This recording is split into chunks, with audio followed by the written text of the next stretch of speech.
네, 오늘 제가 잠깐 기도하고 저희 말씀 같이 나누도록 하겠습니다. 사랑하신 주님, 이 시간 주님 죄인된 자가 주님의 말씀을 전하는 자리에 섰습니다. 주님,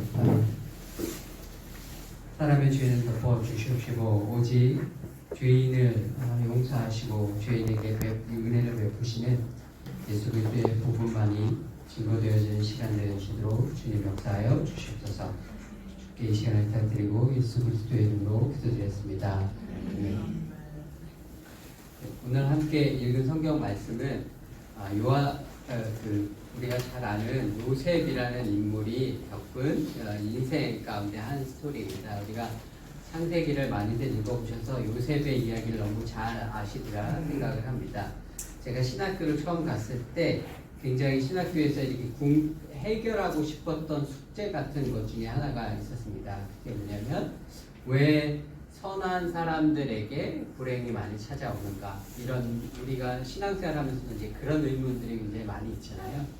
왜 악인은 성행하는 것 같고 왜 착한 사람들과 또 때로 믿음 생활 잘하는 사람들은 때로 고난을 그렇게 받고 그런 일들을 겪어야 하는가, 그런 것들에 대한 답을 찾는 것이 제가 신학교를 가면서 그런 고통에 대한, 고통을 우리가 어떻게 이해하는가에 대한 답을 찾고 싶은 마음들이 제가 굉장히 컸습니다. 우리가 성경에서 가장 그런 고통을 겪은 인물로 가장 잘 아는 것이 욥이죠. 그리고 이제 욥만큼이나 또 인생에 우리가 큰 고통을 겪은 사람 중에 한 명이 또 요셉입니다. 그래서 요셉의 이야기는 성경 전체에서 그 단일 인물이 겪은 이야기로 가장 긴 인물이 요셉이에요. 그래서 요셉의 이야기가 과연 저에게는 굉장히 그의 인생을 이해하는 것이 저에게는 깊은 영적인 하나님의 가르침을 주는 그러한 메시지처럼 다가왔습니다. 요셉의 이야기는 저희가 인간적인 시각에서 보면 굉장히 기구한 인생입니다. 우리가 요셉의 이야기를 너무나 성경에 자주 봤고 자주 들었고 또 성경책에 있는 2000년 전의 이야기라서 이렇게 크게 우리에게 와닿지 않는 이야기지만 또 영화 같은 이야기죠, 그죠? 그래서 이집트 왕자 이러한 영화로도 만들어지기도 하고, 그래서 사실 우리 가운데 요셉의 인생이 크게 잘 와닿지 않는 것 같이 느껴져요. 그래서 요셉이 형들에게 팔려서 외국에 가게 되는 거잖아요. 자기 친형들에 의해서 팔려서 말도 모르는 타국에, 외국에 노예로 팔려간 인생을 살은 그러한 진짜 기구한 인생을 사는 겁니다. 그 고난을 우리가 정말 감히 아이가 겪었을 그 인생의 고난과 고통과 슬픔과 그것들을 우리가 공감할 수 있을까? 감히 공감할 수 없을 것이라고 생각이 듭니다. 현대적으로 이 요셉이 겪은 이야기를 현대적으로 우리가 조금 더 공감할 수 있게 이야기를 해보자면, 이제 탈북하신 분들의 이야기를 제가 조금 들어보면 탈북하신 분들 중에 그런 분들이 굉장히 많이 있더라고요. 그 중국에 이제 북한에 이제 고난의 행군이라고 해서 먹고 살기 어려울 때 사람들이 다 굶어 죽고 이런 시절에 중국에 가면 나 혼자 일해서 돈을 벌어도 그걸로 우리 가족까지 다 먹고 살 수 있다, 이런 이야기들 때문에 중국으로 이제 가기를 원하시는 분들이 있습니다. 이런 분들이 국경을 넘어야 되니까 그 국경을 넘는 걸 도와주는 이제 브로커들이 있어요. 이제 밀수나 이런 것들 하시는 분들이 있어서 그분들이 이제 국경 넘기는 국경 경비대 대원들을 알고 하기 때문에 그런 분들 통해서 국경을 넘을 수가 있단 말이죠. 그래서 이제 그런 것들 때문에 자기가 친한 언니가 그런 일을 하라는 걸 알아서 그 친한 언니한테 부탁을 해서 나 중국 가서 일할 수 있게 국경을 좀 넘겨달라, 이렇게 그래서 소개를 해달라고 해서 이렇게 연줄을 잡아서 중국을 넘어갔어요. 알고 봤더니 자기가 그렇게 친하게 지냈던 그 언니가 자기를 돈을 받고 팔아넘긴 거예요. 그런 일들, 그래서 생면부지의 사람들에게 팔려가서 노예처럼 10년, 20년씩 이렇게 살았던 눈물 없이는 들을 수 없는 그 기구한 삶을 살아가신 분들의 이야기를 오늘날에도 저희가 듣게 됩니다. 그분들의 이야기를 저희가 들을 때에 그분들의 삶의 질고와 고난과 고통과 슬픔이 얼마나 극심했을지를 조금이나마 얘기만 들어도 눈물이 나는 그런 삶의 이야기들을 제가 느낄 수가 있습니다. 근데 요셉의 삶이 그러했던 것이거든요. 굉장히 기구하고 굉장히 억울했을 거예요. 아니 어떻게, 물론 요셉이 잘못을 좀 하기는 했죠. 아버지의 사랑을 독차지하느라 형들이 일할 때 일도 안 하고 아버지의 사랑을 독차지해서 혼자서 좋은 거 먹고 좋은 거 입고 그렇게 사랑을 받았고, 그러다 보니 철도 없고 그래서 교만하기도 하고, 그래서 자기가 꿈꿈에 형들과 아버지도 다 나한테 절하더라 이렇게 얘기할 만큼 철도 없고 보면 교만하게 한 그런 아이였습니다. 근데 아무리 생각을 해봐도, 아무리 그 동생이 이렇게 좀 교만하고 그러했다 할지라도 형들이 동생을 팔아넘긴다는 건 말이 안 되는 얘기잖아요. 요셉의 입장에서는, 인간적인 시각에서는 너무나 억울하고 분했을 것 같아요. 아무리 내가 좀 그랬기로서니 형들이 어떻게 나를 팔아넘길 수가 있나, 친형들인데. 굉장히 슬픔의 나날을 지냈을 것 같습니다. 제가 이제 그 요셉이 겪었을 상황을 이렇게 제가 막 묵상을 해보면은, 제가 초등학교 4학년 때 이제 서울로 전학을 왔거든요. 그때 이제 시골에서, 저희 때는 이제 유학이라는 건 서울로 왔으니까 외국이 아니라 시골에서 살다가 부모님을 떠나서 할머님하고 이제 서울로 이제 유학을 왔어요. 이제 서울로 유학을 왔을 때 첫날이 제가 지금도 기억이 나요. 초등학교 4학년 때였는데 두렵고 무섭고 떨리고 엄마 아버지도 안 계시고 이제 모든 걸 내가 혼자 여기서 헤쳐나가야 되고, 그때만 해도 70년대 말 80년인가 이제 그랬는데, 그때만 해도 시골서는 서울 가면 코베 간다 이런 얘기 하던 시절이잖아요. 그러니까 내가 서울에서 살아남을 수 있을까?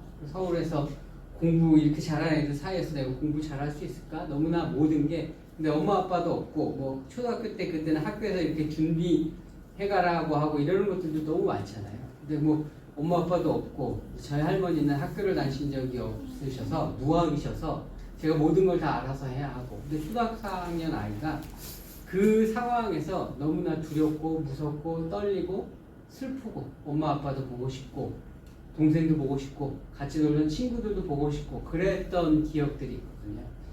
근데 요셉을 생각을 해보면은, 저는 그래도 저한테 밥 해주시고 뭐 빨래 해주시고 그래도 그렇게 저를 위해 기도해 주시고 그러는 할머님이 늘 같이 있는데도 그렇게 두렵고 떨렸는데, 이 요셉이라는 한 아이는 그 노예로, 그것도 말도 안 통하는 외국에 살려가서 얼마나 그 부모가 보고 싶었겠으며 얼마나 슬펐으며 얼마나 또 억울했을까.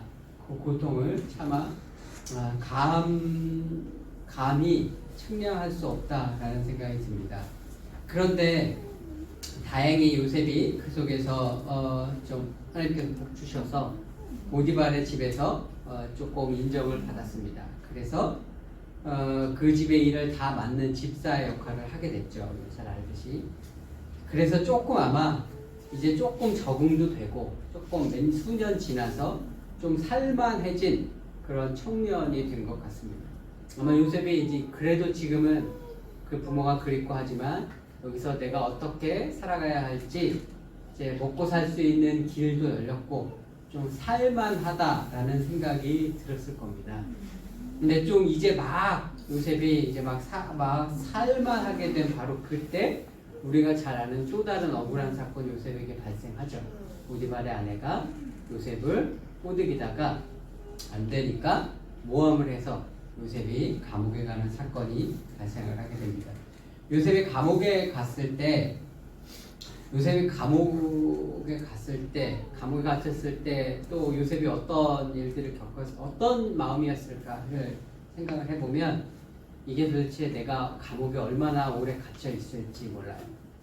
아니면 여기서 내가 처형을 당하게 될지, 아니면 여기서 살아남을 수 있을지, 아니면 여기서 평생을 이렇게 있게 될지, 어디 노예로 끌려가게 될지 아무것도 모르는 그런 소망이 없는 칠흑 같은 어둠에 완전한 어둠과 완전한 소망이 없는 그러한 시간 속 감옥이라는 것이 우리가 요셉에게는 그런 소망 없음에 완전한 소망 없음의 시간이었을 겁니다. 요셉이 그 겪은 상황들의 인간적인 시각에서 보면 너무나 억울한 자기 인생은 왜 이렇게 억울한 상황에 연속이지? 아마 그렇게 생각했을 것 같아요. 왜 내 인생은 이렇게 끊임없이 억울한 일들만 자꾸 발생을 하나? 내가 그렇게 크게 잘못한 것도 없는데 아마 요셉이 그러한 고난 가운데 있었을 것이라고 생각을 합니다. 그런데 그 요셉, 우리가 인간적으로 요셉의 삶을 보면 요셉은 끊임없이 억울한 고난을 당한 삶을 사는 사람이에요. 근데 성경이 요셉의 삶에 관해서 조금 다른 관점을 우리에게 제시를 해줍니다. 성경적인 시각은요, 요셉이 겪은 이 억울한 고난을 겪는 이 삶을 달리 표현을 해줘요. 그게 39장에 가면 요셉의 삶을 이렇게 표현하고 있습니다. 제가 읽어드릴게요. 읽기 참 쉽지 않은 글입니다. 39장에 가면 요셉에 대해서 성경이 뭐라고 기록하고 있냐면 여호와께서 요셉과 함께 하셨더라 라는 말씀이 무려 39장에 4번이 나옵니다. 그 39장에 여호와께서 요셉과 함께 하셨더라는 구절 4번이 나온 중에 2번은 언제 나오냐면 요셉이 팔려서 보디발의 집에 있을 때, 그리고 나머지 2번은 언제 나오냐면 요셉이 감옥에 갇혔을 때, 그때 그 2번을 성경은 여호와 하나님께서 요셉과 함께 하셨더라라고 기록을 하고 있습니다. 이게 성경이 제시해 주고 있는 요셉의 삶에 대한 성경적인 시각이에요. 우리가 생각할 때 하나님께서 우리가 나와 함께 하신다라고 할 때 우리가 가지는 이미지가 있어요. 하나님께서 함께 하신다고 하면 우리는 어떤 이미지를 가지냐면 내가 복받고 축복받고 은혜 누리고 세상에서도 잘되고 재정적으로도 풍요롭고 하는 사업도 잘되고 뭐 내 자녀들도 다 좋은 대학 가고 이런 것들을 우리는 하나님이 함께 하시는 인생과 삶이라는 고정관념을 우리가 가지고 있어요. 그런데 요셉은요, 형들에게 팔려서 외국에 끌려가서 그런 기관 인생을 살고 또 억울한 모험을 겪어서 감옥에 갇혀서 도무지 이 사람의 인생에는 소망이라는 것이 없을 것 같은 그러한 상황의 연속인데 그 상황들을 성경은 여호와께서 그와 함께 하셨다라고 기록을 해주고 있습니다. 오늘 함께 읽은 이 45장의 본문은 우리가 요셉의 스토리를 잘 알죠. 그 후에 요셉이 꿈을 해석을 해주고 총리가 됩니다. 총리가 된 다음에 형들이 이제 가나안 땅에 기근이 들어서 형들이 찾아오죠. 형들이 찾아와서 요셉을 만나게 되고 요셉이 자기들이 팔아버린 동생 요셉이라는 것을 알게 되었습니다.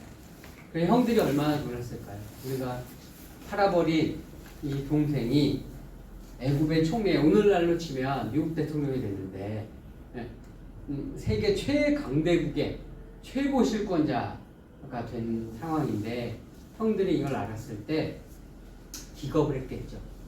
형들은 그걸 알았을 때 이제 죽었다 생각했죠.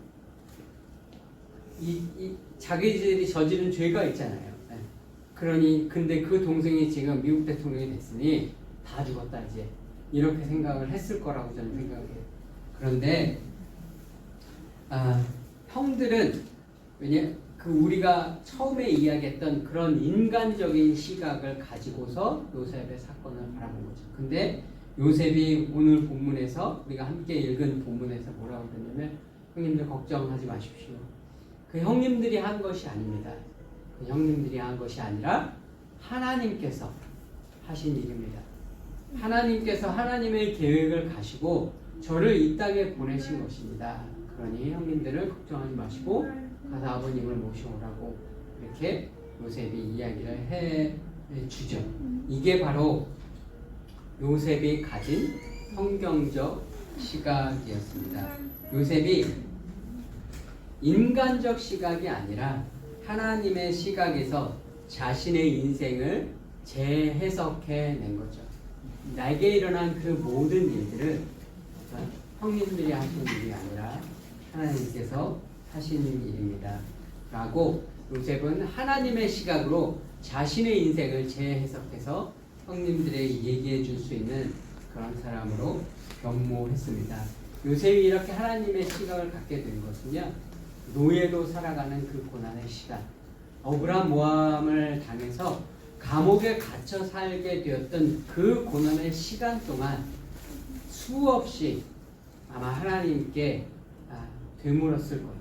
수없이 하나님께, 하나님 내 인생은 왜 이렇게 기구하기만 하냐고, 하나님 내 인생은 왜 이렇게 끊임없이 억울한 일들만 당하냐고, 왜 나는 이렇게 끊임없이 고난을 당해야만 하냐고, 그렇게 그 고난의 시간 동안 하나님 앞에 부르짖었을 거예요.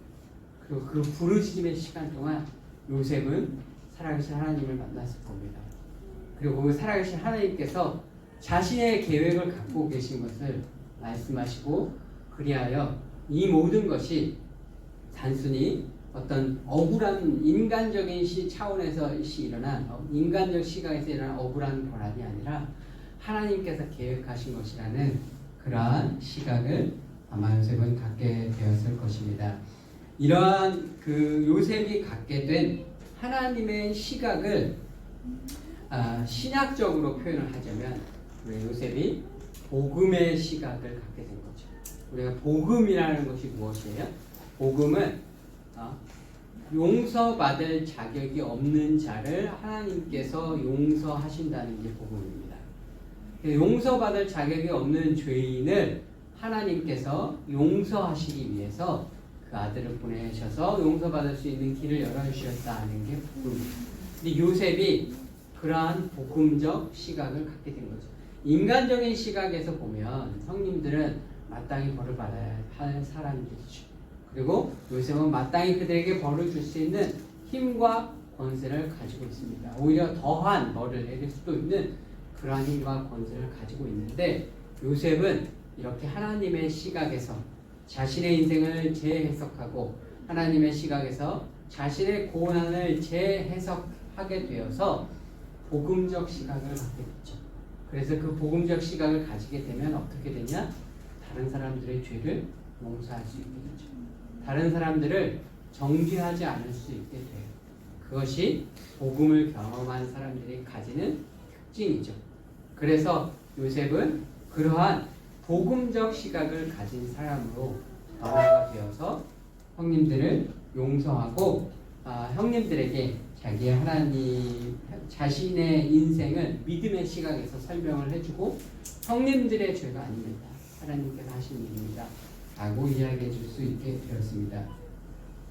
야곱이, 요새 우리가 다 알듯이 야곱이 그 땅에 내려왔습니다. 그리고 그 땅에 살다가 아버지 야곱이 죽었어요. 그랬더니 아버지 야곱이 죽으니까 형님들이 어떻게 되냐면, 형님들이 다시 인간적 시각에서 생각을 하게 됩니다. 큰일 났다. 아버지가 있으니까 이 요셉이 아버지 생각해서 우리를 이렇게 살려두는데, 아버지 돌아가셨으니 이제 다 우리를 죽여버릴지도 몰라. 형들은 인간적 시각에서 다시 생각을 하게 된 거죠. 그래서 50장에 가게 되면 형님들이 아버지가 죽으니까 요셉에게 다 엎드려요. 요셉 무릎을 꿇고 엎드려서 우리는 당신의 종입니다 라고 고백을 합니다. 우리 살려줘. 아버지가 돌아가실 때 이렇게 유언을 했어. 네 형들의 죄를 다 용서해 달라고 아버지가 그렇게 유언을 했어. 그러니 우리 좀 살려달라. 엎드려서 빌어요. 근데 요셉이 다시 50장에 가면 이렇게 이야기를 합니다. 요셉이 그들에게 이르되 두려워하지 마소서. 내가 하나님을 대신하리이까. 당신들은 나를 해하려 하였으나 하나님은 그것을 선으로 바꾸사 오늘과 같이 많은 백성의 생명을 구원하게 하시려 하셨나니 당신들은 두려워하지 마소서. 내가 당신들과 당신들의 자녀를 기르리이다 하고 그들을 간곡한 말로 위로하였더라. 형님들은 인간적인 시각을 형님들은 형님들과 요셉의 차이는 뭐냐면 형님들은 인간적인 시각을 가지고 있고 요셉은 하나님의 시각을 가지고 있다는 거예요. 근데 그 시각의 차이는 어디서 오냐면 요셉이 겪은 고난에서 옵니다. 고난을 겪지 않은 사람은 그 고난 가운데서 하나님을 만나는 경험이 없어요. 그 고난 속에서 하나님 앞에 부르짖고 내가 가진 그 의문과 질문들을 하나님 앞에 해결받고자 나아가는 그 부르짖음 속에서 살아계신 하나님을 만나요. 그리고 그 살아계신 하나님께서 주신 그 하나님의 시각을 갖게 되고 그 하나님의 시각이 결국은 복음적인 시각이 되는 것을 요셉을 통해서 발견하게 됩니다. 형님들은 그러한 시간이 없었죠. 하지만 요셉에게는 노예로 끌려온 고난의 시간, 노예로 살아온 고난의 시간, 억울한 일을 당해서 또다시 감옥에 갇히는 그 시간들이 요셉을 이렇게 복음적 시각, 하나님의 시각을 가진 사람으로 변모시킨 그러한 고난의 시간이 있었습니다.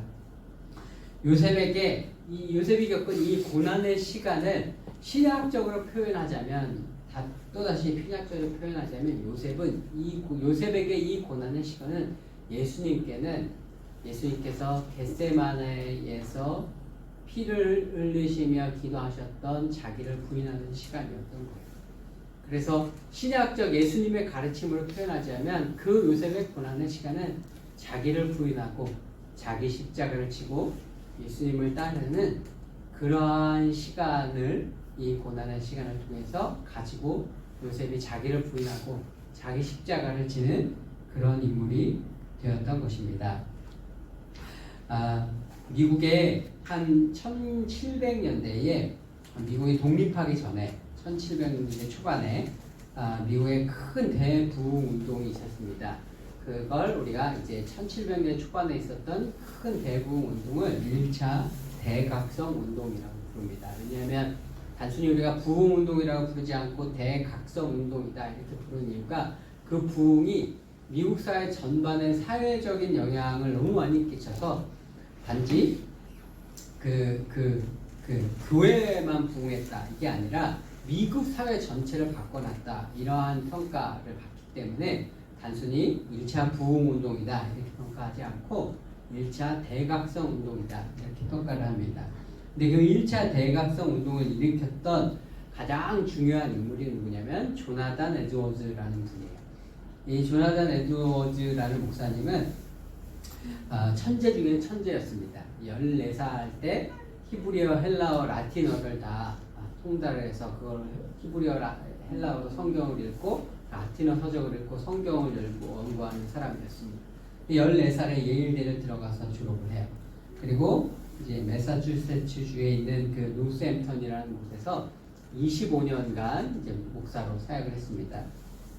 제가 어떤 그 다큐멘터리에서 이 조나단 에드워즈 목사님이 사역하신 박물관 곳에 있는 박물관이 있는데 어떤 분이 가신 걸 봤어요. 그랬더니 조나단 에드워즈 목사님이 거기 교회에서 사역하시면서 성경 연구하신 이제 서재가 있는데 그 서재가 어떻게 됐냐면 그 서재에 책상이 있는데 책상이 동그란 칠각형으로 돼 있어요. 동그란데 이게 칠각으로 나눠져 있어요. 그래서 하나에는 성경책이 펴져 있고 이렇게 이렇게 각이 이렇게 딱딱딱 져 있어서 각이 져 있는 데마다 이제 뭐 책을 놓을 수가 있는 거예요. 그래서 한 군데는 성경이 있고 한 군데는 히브리어 사전이 있고 한 군데는 헬라어 사전이 있고 또 다른 한 군데는 성경 원고를 쓰는 자리가 있고 또 다른 데는 성경 연구하는 주석서들 다른 책들 볼 수 있게 이렇게 책이 있는 칠각 이 책상이 있더라고요. 그래서 거기 앉아서 설교하실 때 항상 성경 묵상하시고 원문으로 이제 히브리어 헬라어 찾아보시고 원고 집필하시고 또 뭐 찾아보려면 책 찾아서 이쪽에서는 책 읽으시고 그러면서 원고를 그렇게 집필하셨다고 해요. 그래서 설교를 하실 때 설교를 그 당시에는 한 2시간씩 설교를 했대요. 주일날 설교를 2시간씩 하는데 이분은 설교가 매주 설교가 하나의 그 논문 같은 설교였답니다. 그래서 2시간을 읽었대요. 자기 일주일 내내 성경을 연구하셔가지고 논문을 한 편을 쓰시고 그 논문을 2시간을 내내 읽으셨대요. 근데 그분의 그 논문 같은 설교가 굉장한 파워가 있어서 그 설교를 듣고 사람들이 회심하고 회개하고 막 이런 역사가 그 교회에서 일어났던 거예요. 근데 이 목사님이 25년을 사역을 하다가 그 교회에서 이제 쫓겨나는 일이 발생을 하게 돼요. 그 미국의 1차 대각성 운동이라는 미국 전역을 휩쓴 그 놀라운 부흥 운동을 일으켰는데 이 교회에서 이분이 쫓겨나요. 이제 표면적인 이유는 뭐였냐면 이분이 자녀가 13명이셨대요. 13명이다 보니까 이 공급으로 이제 생활이 이 자녀들이 이제 커가고 하니까 어려우신 부분들이 있었나 봐요. 그래서 이제 그거를 이제 이제 당에서 공급을 좀 인상해 줄 수 없느냐 뭐 이런 얘기를 하셨대요. 근데 그것 때문에 이제 표면적인 이유로는 이제 거기서 잘렸는데 사실 실질적인 이유는 뭐였냐면 이분이 성만찬을 그 당시에는 이제 매주 하잖아요. 성만찬을 매주 하는데 성도들 중에 이게 문화가 기독교 문화니까 교회로 오는 거지 전혀 성도로서의 모습을 보이지 않는 사람들이 많이 있단 말이에요. 근데 문화가 기독교 문화니까 대부분의 목사들이 이거를 성만찬을 안 줄 수가 없어서 완전히 그 성도라고 할 수 없는 삶을 살아가는 사람들이 있단 말이죠. 술집에서 깽판 부리고 와이프도 때리고 뭐 이러는 삶을 사는 거 동네 사람들 그 당시에 다 알잖아요. 어떤 삶을 사는지. 근데 그런 사람들도 다 이제 이 예수님의 살과 피를 먹고 마시는 일에 다 동참을 한단 말이죠. 아무 거리낌 없이. 근데 이래서는 안 된다고 생각을 하신 거죠. 교회는 그런 사람들에게 성만찬 예수님의 살과 또 자기를 잘 살피라고 고린도전서에 나와 있는데 전혀 자기를 살핌이 없는 사람들이 늘 그런 걸 먹으니까 안 되겠다 하셔서 그런 사람들에게 이제 이걸 안 주신 거예요. 성만찬을 안 주신 거예요. 근데 그 시대에 교회를 개혁했던 분들은 다 그랬거든요. 이제 존 칼빈도 제네바에서 사역을 하다가 제네바에서 한번 쫓겨난 적이 있습니다. 쫓겨났다가 다시 와서 사역을 했는데 그때 쫓겨났을 때 이유가 뭐냐면 그런 사람들한테 성만찬을 안 줬어요. 근데 이게 그때 당시에는 이 성만찬에 이걸 안 주면은 동네 사람들이 다 같은 동네 살고 다 같은 교회 다닌단 말이죠. 근데 그거 안 주면은 누구누구 오늘 이번 주에 성만찬 못 받았대 목사님한테. 이게 동네 사람들한테 창피가 되는 거거든요. 왜 못 받았대? 그러면 그 사람 알잖아. 뭐 이게 말이 돌겠죠. 네. 그 사람 어떤 사람인지 알잖아. 그 목사님. 그러면 동네 창피가 되니까 이 사람들이 대적을 한단 말이에요. 그래서 칼빈도 제네바에서 쫓겨난 적이 있고 우리가 잘 아는 청교도 목사님 리차드 백스터 목사님도 그런 걸 거부해서 문제가 생긴 적이 있고 존 웨슬리 목사님도 그걸 안 줬다가 문제가 생긴 적이 있고 다 그렇습니다. 그 시대에 교회를 개혁하고자 했던 목사님들은 다 늘상 사람들이 당연히 하는 일들을 당연시하지 않았거든요. 조나단 에드워드 목사님도 그래가지고 25년을 사역하고 미국 전역에 대부흥을 일으켰는데 그 성만찬 안주 사건 때문에 꼬투리가 잡혀서 그 교회에서 25년을 이분 사역하던 교회에서 쫓겨나요. 얼마나 억울하겠어요. 25년을 헌신하고 봉사하고 미국 전역에 대부흥을 일으킨 이런 천재 중에 천재인 분인데 근데 이분이 거기서 쫓겨나가지고 사역을 그 다음에 뭘 하게 되냐면 인디언 마을에 가서 인디언들에게 인디언 선교를 하시게 돼요. 근데 인디언 선교를 하려고 가다 보니까 인디언들은 기본적인 이 청교도들은 기본적으로 이제 책을 읽고 책을 연구하고 이런 사람들이고 그런 사람들이니까 히브리어 헬라어 막 연구해서 논문처럼 설교해도 사람들이 다 은혜 받고 하는데 인디언들한테 갔더니 이게 인디언들은 글자도 모르는 사람들이 천지인데 그리고 기존의 복음이나 뭐 기존의 이런 거 아무것도 모르는데 뭐 중요한 교리라고 막 이런 거 막 설명하고 그래도 아무것도 모른단 말이에요. 그러니 어떻게 해요? 그러니 히브리어 헬라어와 주석서와 이런 것들을 다 내려놓을 수밖에 없죠. 그러니 이들에게 복음을 전하기 위해서 이들의 살아가는 삶의 방식으로 설교를 하기 시작을 해요. 예화를 들어도 해와 달과 별을 보고 그것에 대해서 설교를 하기 시작하고 들에 핀 꽃을 보고 그 꽃의 아름다움과 그 꽃의 색깔과 그 조화와 자연의 조화와 인디안들의 삶이 그 자연 속에서 그런 거잖아요. 그런 걸 가지고서 이분이 설교를 하기 시작을 합니다. 그러면서 이분이 나중에 그렇게 인디언 지역에서 사역을 하시다가 나중에 이제 말년에 프린스턴 대학의 총장으로 가시게 돼요. 근데 이분이 뭐라고 고백을 하시냐면 나의 인디언 지역에서 나의 사역은 인디언들을 복음으로 바꾼 것이 아니라 나를 바꾸는 시간이었다. 이렇게 고백을 하셨습니다. 그리고 뭐라고 자기가 그 노스햄프턴 교회에서 잘린 사건을 뭐라고 얘기를 하시냐면 내가 노스햄프턴 교회에서 해고된 것은 하나님께서 세우신 계획의 일부였습니다. 이렇게 고백을 하세요. 그것이 그분들이 그 교회 그분들이 나를 대적해서 한 것이 아니라 큰 하나님의 계획의 일부였다고 그 사건을 하나님의 시각에서 복음적으로 재해석해 내시는 그런 일들을 나중에 믿음의 시각으로 하나님의 시각으로 자신에게 일어난 그 고난의 시간을 재해석해서 사람들에게 이해할 수 있는 그런 분으로 이분이 병무된 것을 볼 수가 있습니다. 이렇게 요셉이 자신의 고난을 대하는 태도 그리고 또 조나단 에드워드 목사님이 자신의 고난을 대하는 이 태도를 다른 말로 우리가 또 표현을 해본다고 하면 자신의 인생을 하나님의 섭리로 이해했다는 거예요. 우리가 이해하는 섭리라는 단어가 바로 이거죠.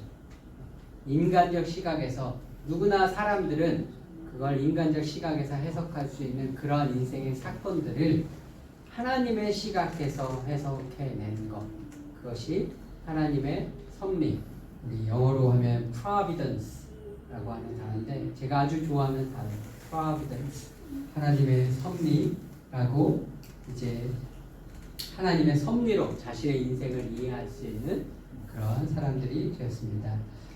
보통 세상에서는 이렇게 이야기를 합니다. 세상에서는 사람들이 억울한 일을 당한다거나 뭐 자신이 마땅히 받아야 될 어떤 권리를 누가 주지 않는다거나 하면 세상에서 어떻게 이야기하냐면 싸우라고 이야기하죠.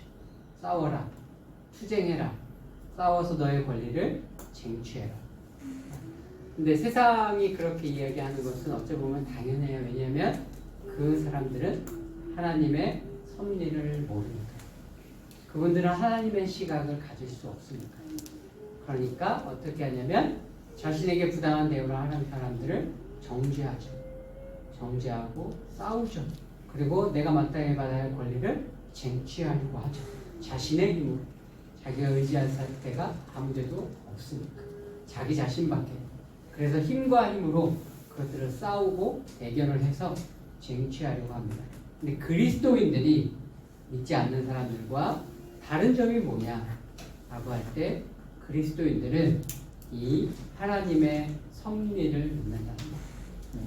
그래서 이 하나님의 섭리를 믿기 때문에 스스로 십자가를 지는 자리에 설 수 있다는 것이고, 그리고 하나님의 섭리를 믿기 때문에 나를 해한 그 사람도, 나를 억울하게 대했던 그 사람도 그 사람을 정죄하거나 하지 않고 그 사람을 용서할 수 있다는 것이 예수님을 믿고 복음을 경험했다는 사람이 가지는 변화된, 우리가 흔히 변화됐다고 하잖아요. 그 변화된 특징이 바로 다른 사람을 정죄하지 않고 용서할 수 있는 그런 것이 우리 변화된 요셉과 같은 복음을 경험한 사람들의 특징입니다. 그게 쉬운 길이라고는 사실 말은 못하겠어요. 왜냐하면 그 길은 내가 십자가를 지는 길이거든요. 그 길은 내가 나를 부인해야 하는 삶이거든요. 예수님께서 겟세마네에서 십자가를 지기 위해서 자기를 부인하셨던 그 시간과 같은 시간을 내가 가져야 한다는 것. 그리고 요셉이 그 억울한 사건들을 겪으면서 그 시간 동안 감옥에서 노예로 살아가는 삶 속에서 자기를 부인하고 형들을 용서할 수 있는 그러한 그 하나님의 섭리를 깨닫는 그 고난의 시간을 내가 통과했다는 것이거든요. 그래서 그럼에도 불구하고 우리에게 소망이 되는 것은 나에게 어떤 억울한 일과 고난이 닥쳐올 때에 그때가 바로 하나님께서 요셉과 함께 여호와 하나님께서 요셉과 함께 하셨더라 라는 말씀과 같이 오늘 내가 어떤 고난 가운데 있다 할지라도 이 시간이 여호와 하나님께서 나와 함께 하는 시간이라는 사실, 그걸 믿음으로 고백하고 이 시간을 통해서 하나님께서 나를 요셉과 같이 새로운 복음의 사람으로, 인간적 시각이 아니라 하나님의 시각을 가진 사람으로 변화시키실 것이라는 그 믿음을 가지고 오늘 요셉과 같이, 요셉 형님들을 용서하신 것과 같이 저희들도 우리에게 우리를 헤아려 했던 사람들이라든가 우리에게 억울하고 부당한 대우를 했던 사람들을 용서하고 하나님의 섭리를 믿고 보호로 대할 수 있는 그러한 변화된 복음을 경험한 사람이 되시는 저와 여러분 모두가 되시기를 이 시간 우리 예수 그리스도의 이름으로 축원드립니다. 이 시간에 다 같이 한번 잠시 기도하도록 하겠습니다.